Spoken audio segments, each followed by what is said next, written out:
Já, loksins fundu þau hvort annað. Það einmitt þannig sem þetta þegar við finnum ástina okkar, þá segjum við loksins, því að við finnum í hverju einustu frumu líkamanns að við eigum samleið. Fyrsta sumarið þeirra saman var það ljóst að þau voru ætluð hvort öðru.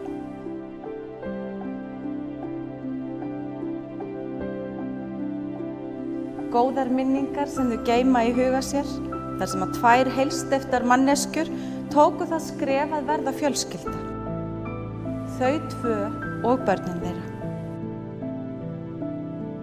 Og ég veit hversu þakklát þau eru fyrir að hafa fengið að eignast hvort annað.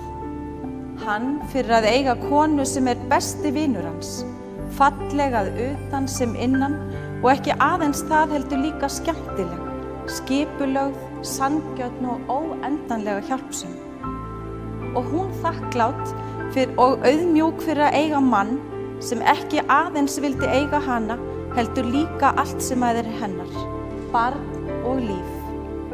Maður sem hún örugg hjá og örugg traustur og umfram allt annað kjarkmikill og elskuverður.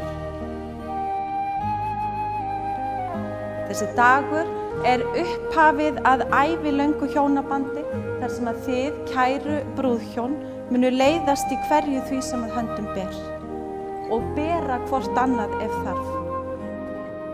Það einlægur ásetningur þinn að ganga að eiga Guðrúnu sem hjá þér stendur? Sömuleiðis spyrjið þið brúður Guðrún, það einlægur ásetningur þinn að ganga að eiga Björgvin Þór sem hjá þér stendur? Já.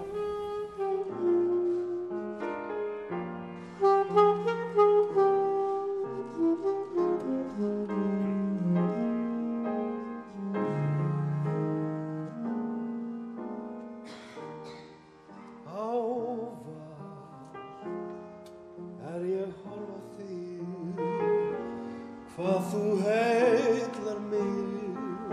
Lýsi ég því yfir að þið eruð hjón, bæði fyrir Guði og fyrir mömmu.